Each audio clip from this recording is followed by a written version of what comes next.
Picture this, a teenage princess thrust into the most glamorous yet treacherous court in Europe.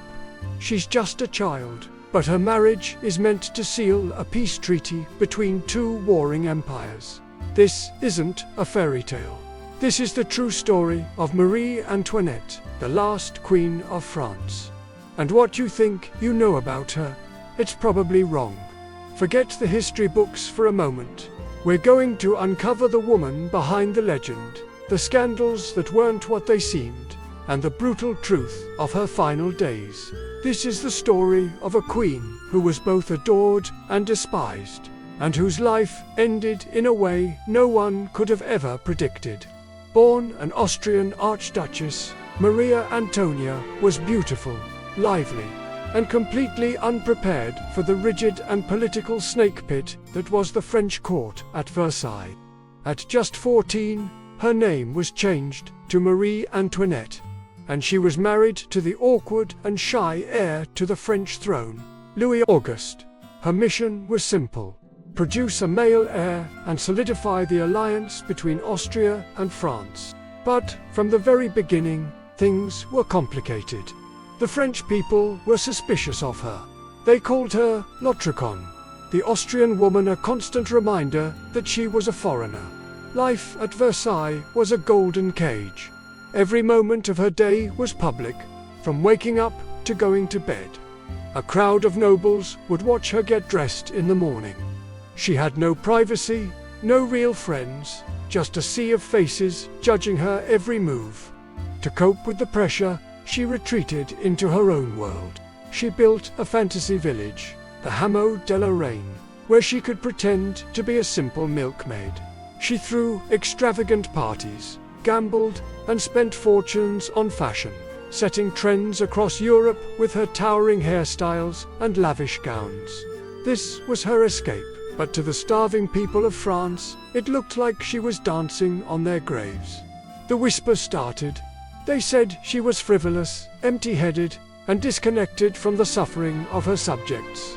The stage was being set for a tragedy of epic proportions. And then came the infamous quote, "Let them eat cake." Did she actually say it? The short answer is no. Those words were first written by the philosopher Jean-Jacques Rousseau when Marie Antoinette was just a child, long before she even came to France. But the truth didn't matter. The phrase stuck to her like glue. It became the perfect symbol of a monarchy that was completely out of touch. While the people of Paris were rioting over the price of bread, the rumor mill painted a picture of a queen who simply didn't care. It was a powerful piece of propaganda, and it worked. Public opinion, which was already fragile, began to turn violently against her. Every lavish purchase, every new dress, was twisted into another act of defiance against the suffering of the common people. The storm was gathering, and it was about to break.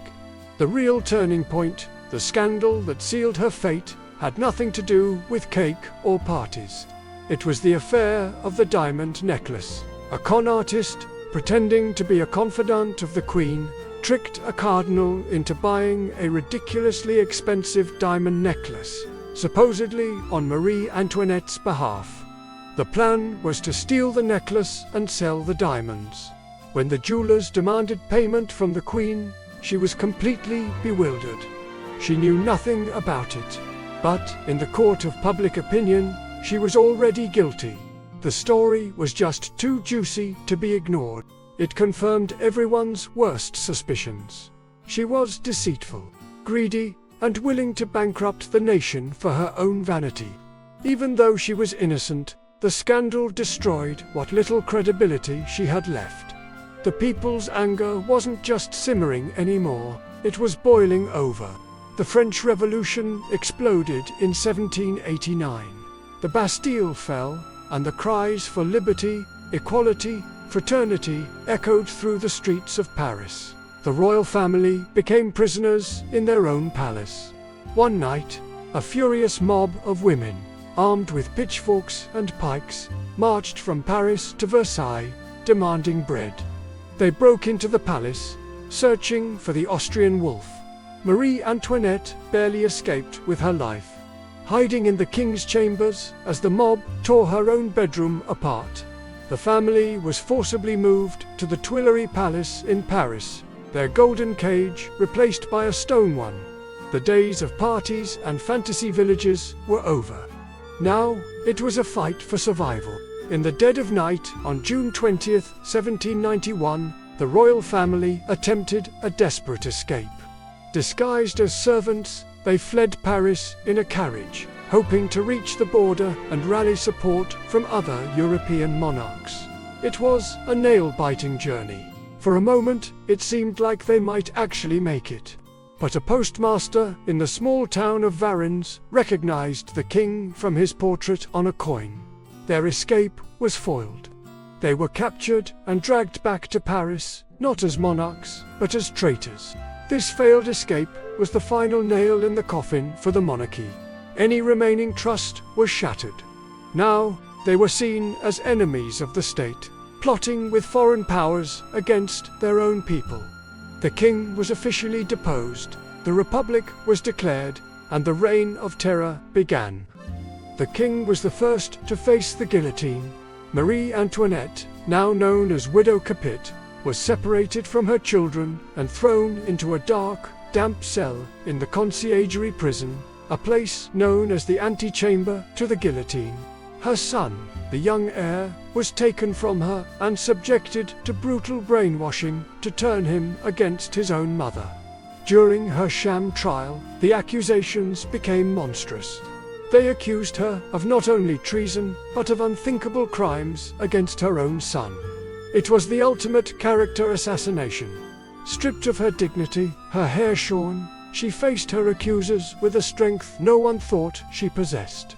She defended herself eloquently, but the verdict was a foregone conclusion.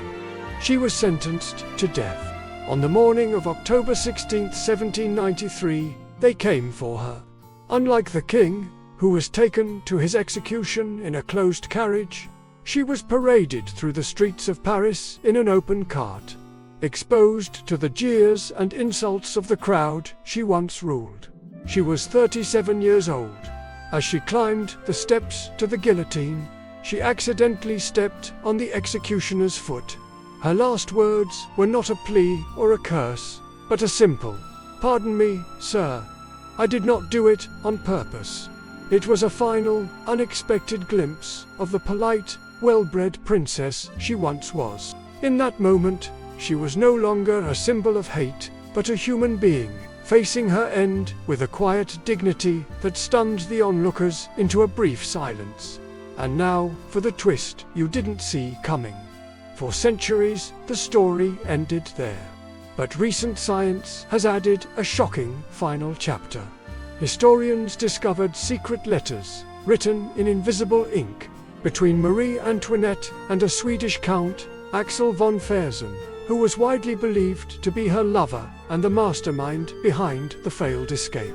For over 200 years, certain passages were redacted, scribbled over to hide their contents. But using advanced X-ray technology, scientists were finally able to read what was hidden beneath the ink. The redacted lines weren't political secrets or escape plans. They were passionate declarations of love. Fersen wrote, "I love you and will love you madly all my life." The analysis even proved that Fersen himself was the one who censored the letters, likely to protect the Queen's honor, even after her death. The hated Queen, the symbol of royal excess, was, in the end, just a woman who loved someone deeply and was loved in return. Her story isn't just about a revolution.